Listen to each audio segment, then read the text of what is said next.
Après le léopard,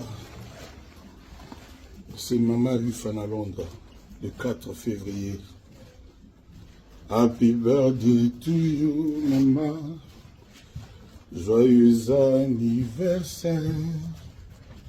Happy birthday to you, maman Riffa. Happy birthday to you. Happy birthday to you, mama. Happy birthday to you. Happy birthday to Mama Riffa na Londres. Happy birthday to you.